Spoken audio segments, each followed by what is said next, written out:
elas tocam terror no Congresso. Já demitiram ministros, já criaram problemas para os presidentes, e elas estão incomodando muito os parlamentares, homens da esquerda, da direita, do centro. E por incrível que pareça, essa é uma notícia ótima para todas nós. O programa de hoje vai conversar com a deputada Tabata Amaral, com a jornalista Tânia Fusco e com a deputada Camila Jara. A segunda chamada está começando agora.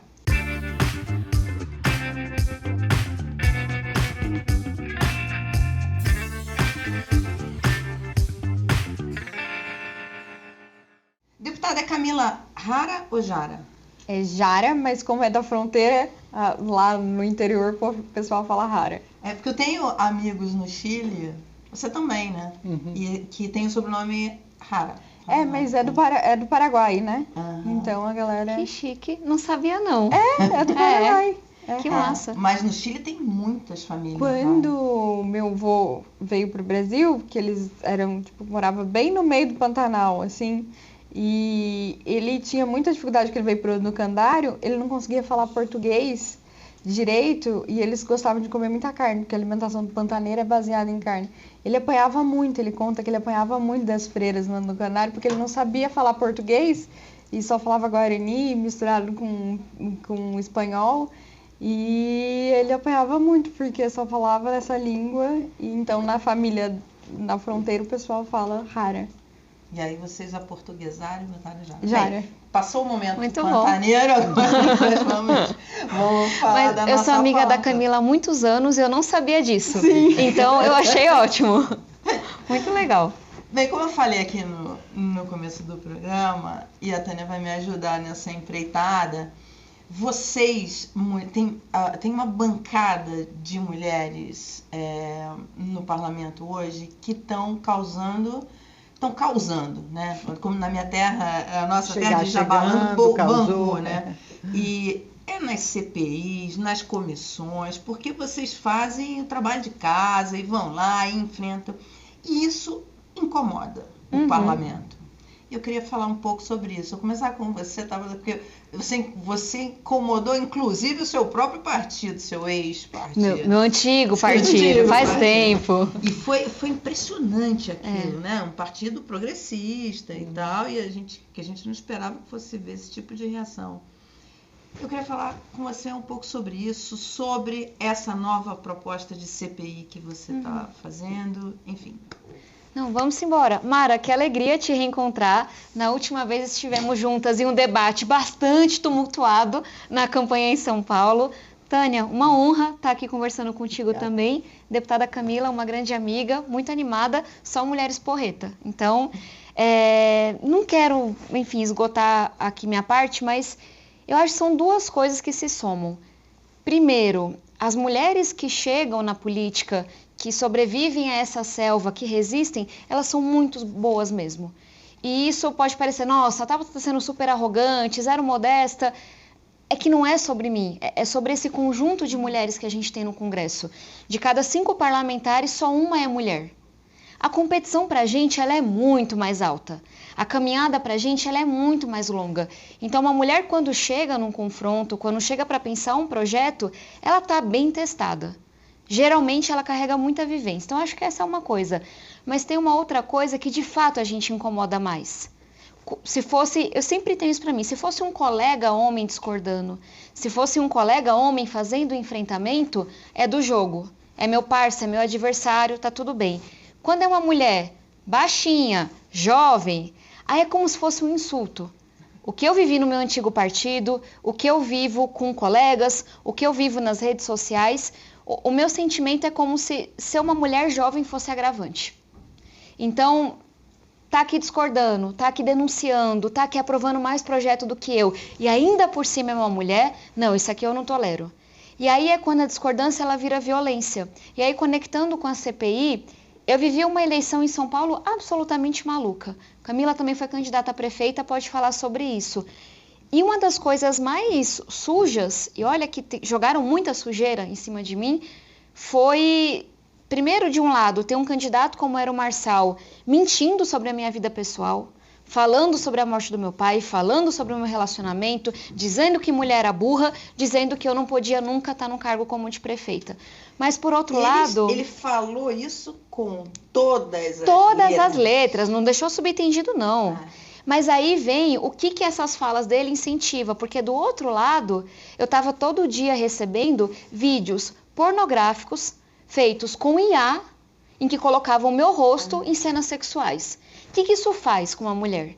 O que isso faz com o eleitorado? Então, só para conectar, tinha lá o palhaço falando todo tipo de absurdo sobre mim, mas isso, de certa forma, autorizava e incentivava toda uma violência e ameaça de morte que eu recebi também na campanha. E aí, é aí que entra a CPI dos crimes digitais.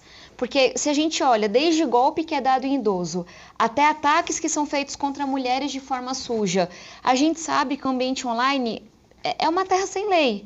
E ela está sendo especialmente ruim para mulheres, para crianças, para idosos. Então, eu tentei aqui conectar, sei que a gente vai destrinchar esse assunto, mas meu sentimento hoje é ser mulher é um agravante na política brasileira. Agora, então, fala pra gente desse seu... Desculpa, te interromper. Claro, claro. Como é que é essa CPI? Quer dizer, aonde vocês querem chegar? O que você quer levantar e o que você quer propor para que mude ou para que, pelo menos, reduza essas todas as agressões que vêm feitas pela inteligência artificial, Perfeito. pela IA, né?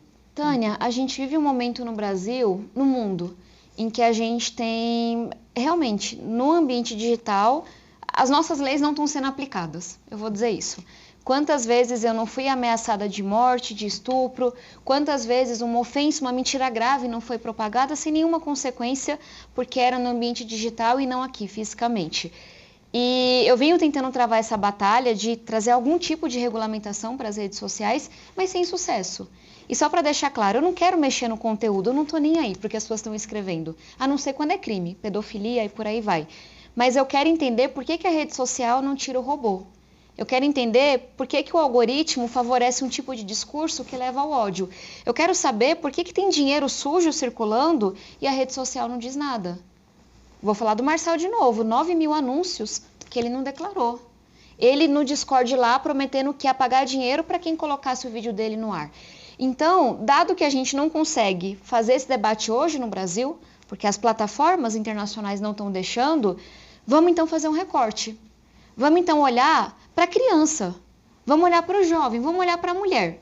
Um dia a gente vai ter que enfrentar esse todo, mas nesse meio tempo tem algo que a gente tem que fazer para proteger as crianças. Crianças que estão sendo vítimas de pedofilia, crianças que estão entrando nesses grupos do Discord e depois atacando as escolas, mulheres que estão tendo sua vida destruída, crianças e crianças. Exatamente. Então a nossa ideia é olhar para crimes muito específicos, mas que vem acontecendo no país como um todo, para agir, tanto para encontrar os responsáveis, mas também para ver se pelo menos a gente consegue deixar esse público mais vulnerável, mais protegido. Esse é o seu propósito, então. Esse é o objetivo da nas CPI. Crianças, nos jovens. E no público vulnerável como um todo. Sim. Deputada Camila, a deputada Tabata falou uma coisa que eu acho que ela foi no ponto, né? Porque se fala muito de regular as redes, a tecnologia e tal, mas os crimes já são crimes, já são tipificados crimes. Quer dizer, independentemente de ter ou não, de ter a discussão, que eu acho que tem que ter, que eu acho que tem que ter regulação em muitas coisas, mas esses crimes já são crimes e que não estão sendo combatidos. E quando a gente está nos debates do Congresso e as formas de violências acontecem, principalmente sobre nós mulheres, de uma forma mais absurda, a gente sempre tem que se recorrer ao trabalho de dizer o óbvio.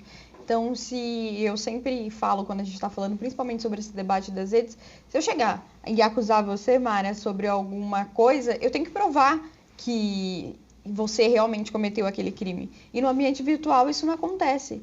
Então, é basicamente a gente pegar as regras de convivências que já existe hoje, olhando no olho, e colocar na plataforma virtual. E esse debate é um debate urgente que a gente tem que fazer. Então, já tem vários projetos na bancada feminina que vão colaborar com esse movimento que a Tabata está fazendo, de que a gente consiga, então, ver como a plataforma e o ambiente digital estão sendo usados para que a gente consiga, então, tornar mais graves crimes que já acontecem no dia a dia. Então, a violência contra a mulher já é grave, a gente não conseguiu combater ainda, a gente está conseguindo estruturar toda uma rede agora para se falar sobre isso, e quando a gente fala sobre isso, quando a gente fala de violência política de gênero, a gente já tem uma nova modalidade agora, que é usar a inteligência artificial para que a gente consiga, então, manter mulheres em relacionamentos abusivos, para que os companheiros consigam usar a imagem das suas ex-namoradas para chantagear elas nos relacionamentos. Então, já tem projetos dentro da Câmara, inclusive nós somos autoras de um, que penaliza quem usa o uso da inteligência artificial e quem usa imagens de mulheres para cometer violência psicológica, para cometer violência política, e a gente precisa falar sobre isso, porque sempre somos nós que somos a vítima. É muito difícil e quase impossível você ver um homem, muito pelo contrário. A gente já teve episódios do João Dória na eleição de São Paulo, que quando teve um vídeo vazado, ele se beneficiou politicamente disso, saindo como um garanhão, como alguém que era capacitado para conseguir governar o Estado. Mas é exatamente isso. Enquanto nós mulheres nos sentimos acuadas, e aquilo é como se nós estivéssemos inferindo a honra, eles se beneficiam de cenas como essa. Então, todo esse aparato, todo um discurso que é construído para fazer com que sustente um pilar da sociedade que quer nos convencer a voltar para um espaço que não é um espaço nosso. Então, quando você inicia falando sobre ser mulher e a gente incomoda na política, eu acho que não tem como ser diferente. Então, eu e a Tabata viemos de um lugar que não é pensado para nós. Nós somos parte de uma classe que não é para estar lá de jeito nenhum. Eu vim da periferia, a Tabata veio da periferia. Então, estar lá e não incomodar, aí teria alguma coisa errada. Porque a gente a nossa veio... atuação, exatamente. exato. A gente veio para incomodar. Porque da maneira que as coisas estão, não serve nem para mim, para ela, nem para metade da população brasileira. Então, a gente quer incomodar porque a gente quer construir uma sociedade diferente do que está sendo colocada. Você falou da bancada feminina, isso eu acho interessante, porque a gente fala da bancada da bala, a bancada do boi, enfim, bancada evangélica, enfim, blá, blá, blá. Agora, você vê pela bancada, primeiro eu queria saber assim, essa bancada feminina, ela já é uma bancada feminina, e quando que ela nasce? Porque a gente vê algumas deputadas, você deputada Sâmia, Fernanda, enfim, que trazem projetos que fazem, de fato, uma diferença brutal na vida das pessoas e principalmente na vida das mulheres. E que tem uma visibilidade por isso. E que tem uma visibilidade por isso. A deputada Soraya também, Tronic, enfim. E isso vai em vários partidos, né? Do centro, da direita, da esquerda, enfim. Eu ia falar uma coisa, mas não vou falar. Eu vou criar uma treta. É porque você tem na direita. Eu lembrei daquele meme que Deus faz assim, filha, pare. Deu. Vamos focar ali no que é bom, no que tá mesmo bom. Então, eu vou citar um exemplo, o da dignidade menstrual. Cara, quando eu vi esse projeto de lei, eu achei, falei, cara, eu sou mulher. Eu nunca pensei nisso. Nunca pensei que há meninas que não vão à escola porque não tem dinheiro para comprar absorvente. Isso nunca passou pela minha cabeça, eu nunca tive olhar para isso, deveria. Uhum. Mas não sou educadora, enfim, posso botar mil mais, mas nada justifica. Você vem e traz isso. Eu achei tão importante. Aí você vê os parlamentares a violência, fazendo um monte de gracinha com isso. É uma coisa absurda. Eu queria perguntar uma coisinha para as duas, valendo para as duas. Como é que essas coisas chegam até vocês? Porque vocês são meninas da periferia, que saíram da periferia, mas saíram, vocês não vivem mais na periferia.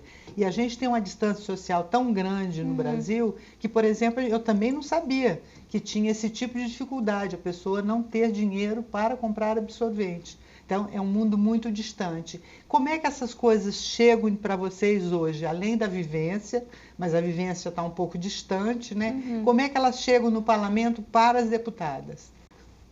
Quer começar? Pode ser. E aí eu posso contar a história do absorvente da bancada feminina. Que é muito legal. Eu gosto muito, apesar da gente estar falando da importância de regulamentar as redes sociais, eu acredito que política a gente se faz com olho no olho. Então, indo e estando muito próximo das pessoas é fundamental.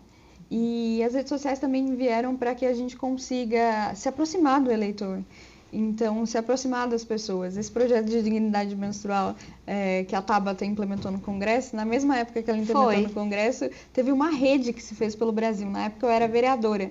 E o mesmo grupo de mulheres, ela vai contar a história, de meninas que pediram para ela colocar, chegaram até mim através das redes sociais, pediram uma agenda no gabinete, que eu era vereadora, e pediram para eu apresentar o projeto lá em Campo Grande, e a gente conseguiu aprovar.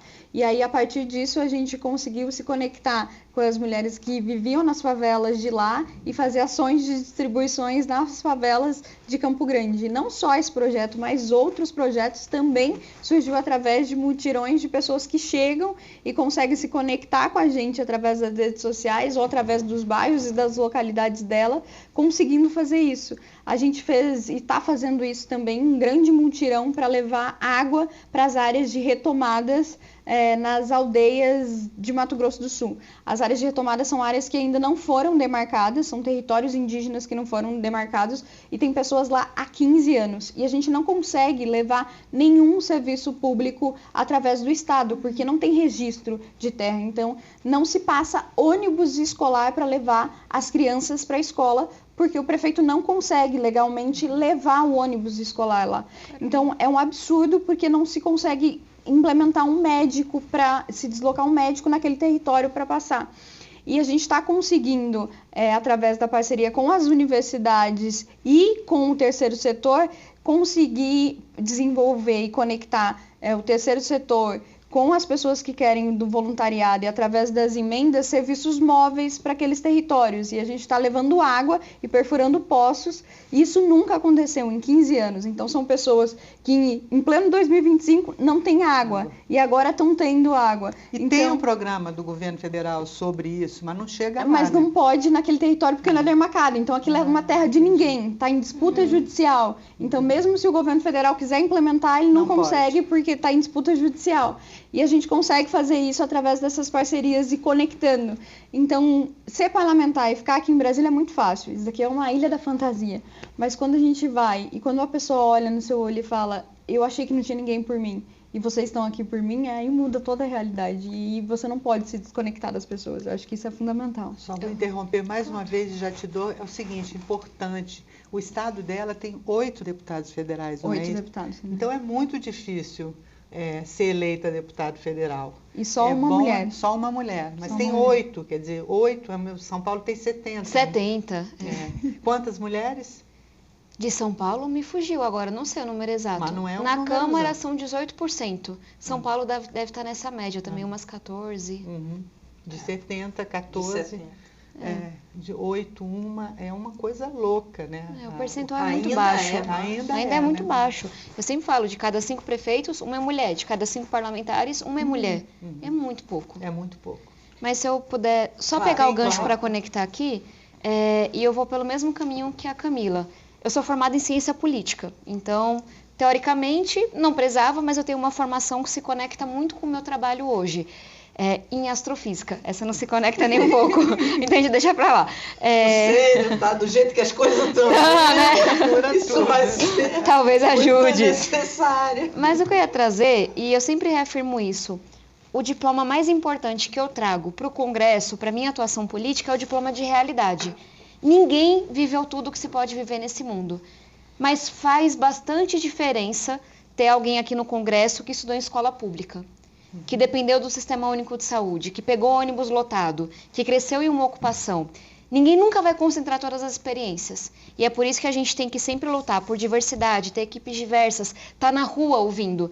Mas tem uma diferença tremenda em sensibilidade se você alguma vez passou por aquilo e se você nunca ouviu falar. Eu acho que essa é uma coisa. E a outra é o estar na rua, que é o que a Camila trouxe.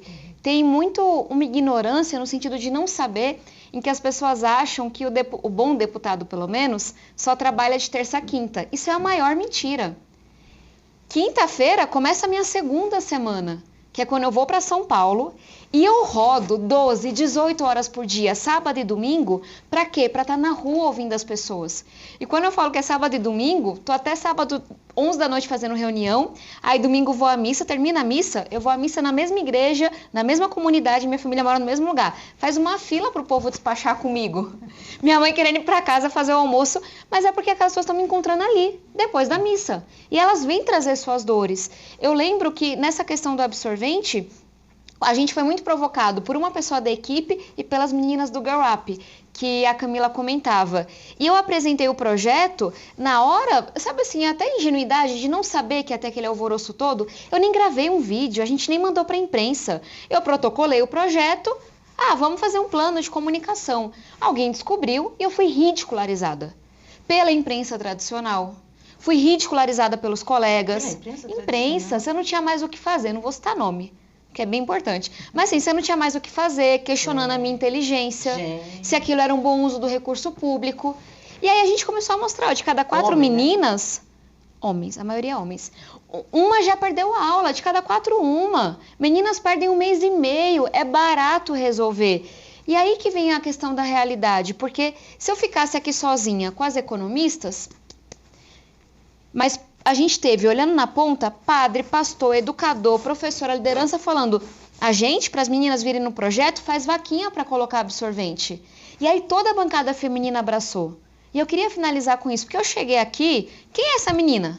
Não é filha de ninguém importante, não tem padrinho político, tá aqui com um bocado de voto. Quem é essa menina?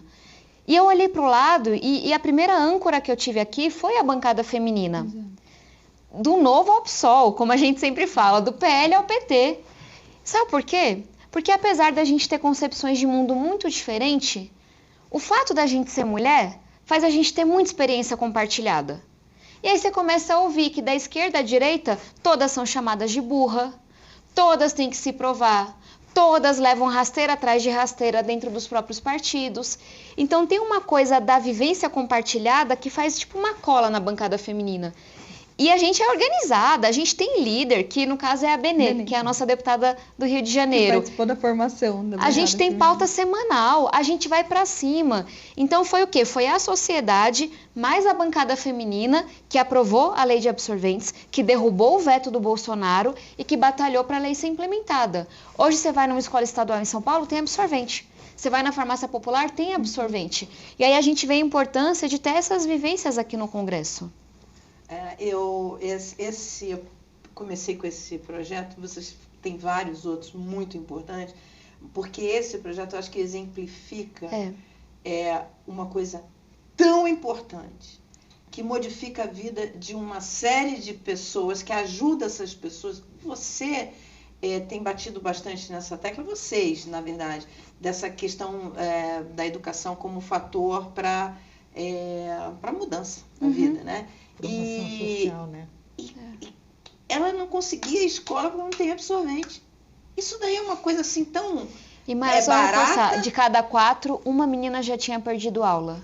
Não é pouca coisa. É muita gente. É muita coisa. É muita então, gente. Assim, aí você fala, pô, interessante isso. E aí vem gente ridicularizando, você fala assim, não acredito que está acontecendo.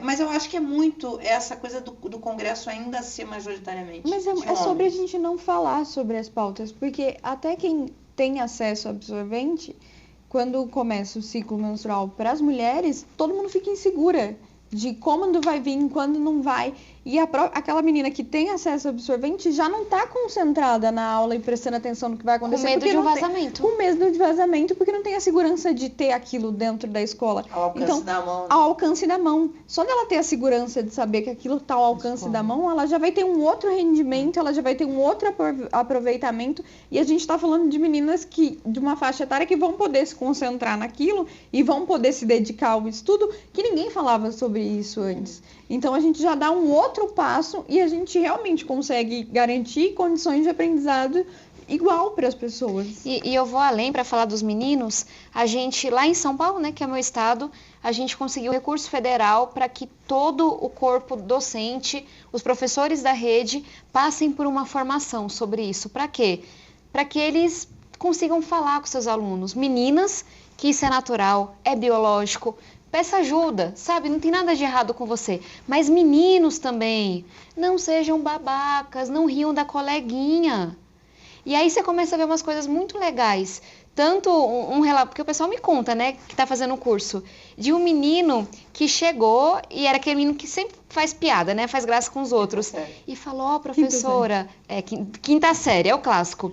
Fulaninha, acho que precisa de ajuda. Porque ele viu que ela tinha manchado. E aí ele oferece o casaco. E aí você vai trazendo um menino para ser um aliado seu. E não alguém que está ali ridicularizando. É a transformação. Então assim, você vê, é um absorvente. E olha como que ele muda a conversa, né? Eu tenho uma história incrível disso. Uma pessoa que eu conheço, que é uma pessoa branca, classe média, igual a gente, privilegiada, né? E ela demitiu uma auxiliar doméstica porque estava pegando o absorvente dela. Ela achou um super desaforo. É a mesma coisa de pegar um alho, a questão é um roubo. Daí, quando apareceu a história do projeto e a história dessa de cada 4, uma já faltou à escola, ela ficou numa culpa absoluta. Ela falou, gente, eu não podia imaginar. Mas tu vê a distância que a gente vive da realidade, né? Exatamente. E ela ficou culpada, ela queria ir atrás da menina, se perdeu e tal. Mas bem, veja... A gente poderia falar aqui de vários outros projetos importantíssimos da bancada feminina que são, assim, muito relevantes para toda a sociedade. Não é só para mulheres, ele acaba ajudando toda a sociedade. E as CPIs? Vocês também têm uma atuação nas CPIs? Você demitiu o ministro, né? Assim, ele fez por merecer, né? Só para... Ele se demitiu, não tem nada a ver com isso, não. Deu mole, né? Vocês na CPI, vocês têm causado um barulho também, né? E as senadoras na CPI do Covid, da vacina. Exatamente, as senadoras na CPI do Covid. A Simone, né? A Simone teve uma ação... Dava um tom em muitas... Soraya que foi citada. Então, Elisiane, exatamente.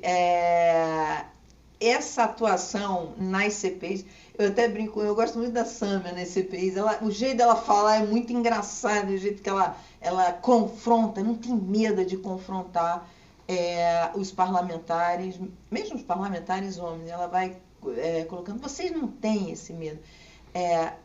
Isso incomoda também, não? Esse protagonismo de vocês, inclusive dentro ali dos partidos, dos colegas, porque vocês ganharam protagonismo. Sendo tão poucas. Sim, exatamente. Sendo tão poucas. Vocês ganharam esse protagonismo. Vocês, cara, já olha, já...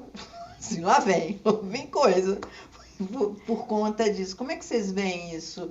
Essa repercussão no Congresso e na conversa ali nos partidos. Na sociedade também. Eu tenho certeza que é muito por conta desse preparo, assim. Como nós somos muito poucas e esses espaços quando nós não somos, quando nos são dados, porque tem uma luta para participar desses espaços. Então, ninguém vai despreparado. Então, nossa atuação é muito calculada e a gente estuda muito para estar nesses espaços. Então, quando a gente vai para essas linhas de frente, e hoje eu falo muito da situação no plenário, quando chega final do dia no plenário, quem acompanha a TV Câmara vê, sempre quem está na linha de frente, quem está lá no tete a tete, são as mulheres. Quando o negócio pega fogo, as primeiras que estão lá somos nós. Depois que chegam os homens, na hora que está dando alguma coisa, mas sempre quando a gente está lá no dia a dia, somos nós. Então, quando tem esses momentos de destaques, quando a gente vê a Simone, a Soraya, a Tabata, que esses momentos que repercutem, geralmente as mulheres estão lá brilhando, brigando, com muito argumento e com muito preparo, porque a gente tem essa responsabilidade de estar lá com muita qualidade, questionando e realmente cumprindo o nosso papel de parlamentar. Então, estamos lá e a gente não está aqui para brincar. E é uma responsabilidade muito grande, porque se criou, e eu não sei se era assim na outra legislatura, a Tabata pode até me corrigir, mas os espaços que a gente está se construindo dentro da Câmara são espaços muito ruins. Criou-se uma cultura de fazer nesses espaços, principalmente CPIs, que são muito polêmicas, um espaço mesmo de quinta série, de levar o nível do debate muito embaixo, de empobrecer e de fazer com que se torne uma espectralização de umas coisas. Espetacularização. De uma coisa que é muito séria. E Você tocou num ponto que é exatamente isso. Elas tiram esse espetáculo. Porque esse espetáculo, você tem ali alguns... E desconstruir isso é uma responsabilidade muito grande. Puxar para a responsabilidade. Falar, ó, é para fazer espetáculo, mas a gente vai fazer espetáculo com dado. A gente quer uma responsabilidade por isso daqui, porque a gente está falando sobre a vida das pessoas lá na ponta. E chamar para essa responsabilidade, chamar para a concretude das coisas é muito importante. E eu acho que é nesse momento que a gente demite ministro, é nesse momento que a gente cobra o resultado da vacina, é nesse momento que as coisas tendem a se destacar. A gente está caminhando aqui para o final desse primeiro bloco, depois a gente vai fazer um bloco mais rapidinho.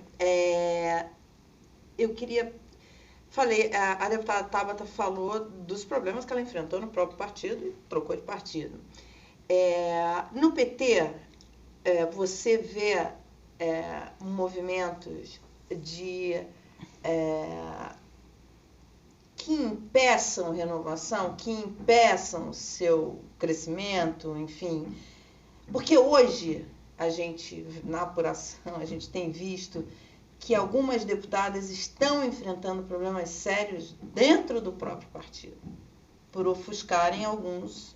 E aí você tem fundo eleitoral, que você vai vir em 2026, então você tem as comissões, as lideranças e tal, que são distribuídas por caciques do partido, de esquerda e de direita. Como é que você vê esse processo de renovação no PT e esse espaço? Eu falo que eu acredito que a renovação e essa igualdade, essa pluralidade que a gente busca na política parte pela renovação e a pluralidade partidária. E cada vez mais, pelo desenho das instituições que a gente está construindo, a gente não tem como fugir disso. Eu tenho a sorte de estar dentro do PT, que é um partido onde a gente tem uma estrutura um pouco mais democrática. É um partido que tem cara de partido. Então, a gente está acostumado a enfrentar, mesmo quem tem mandato, quem não tem. Eu acredito que eu venho de uma geração que foi um pouco mais fácil, né? Eu sou neta de uma das fundadoras do PT. Então, meu pai... Eu sou a terceira geração do PT já. Então, minha família inteira constrói o PT. Então, eu já entendo muito como foi. Eu cresci dentro do PT. Minha primeira campanha... no DNA, né? Minha primeira campanha foi com boa ano. De briga também. Minha primeira campanha foi com um ano dentro do PT. Então, a gente se torna meio que parte daquilo, né?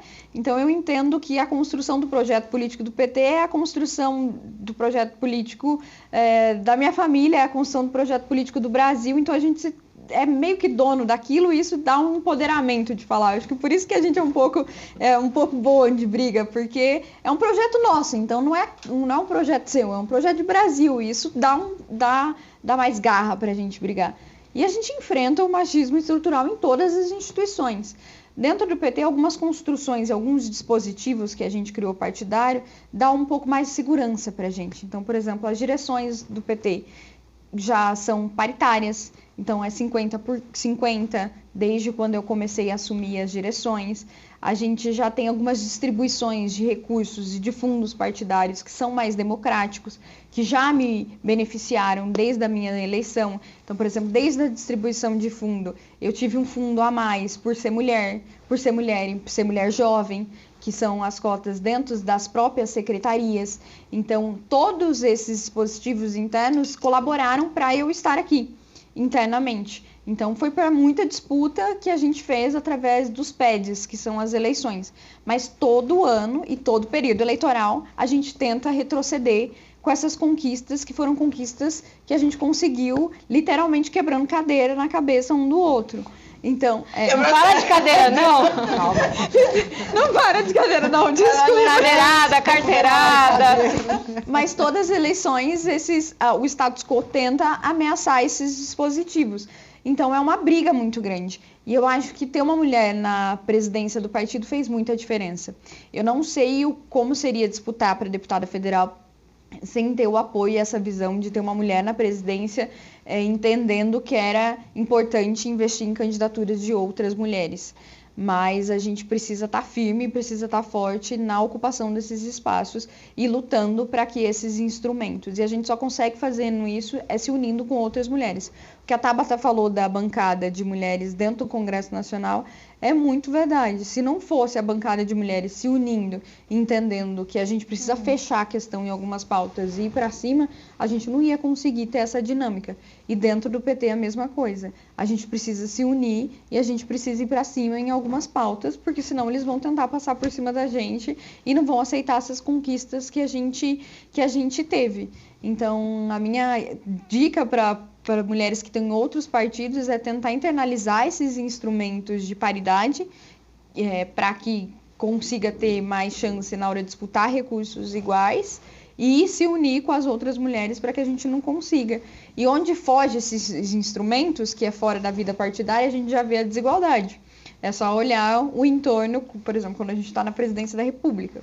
Aí as coisas já mudam um pouco, porque não segue o estatuto e não segue mais a dinâmica e as regras partidárias. Então a gente sempre precisa lutar.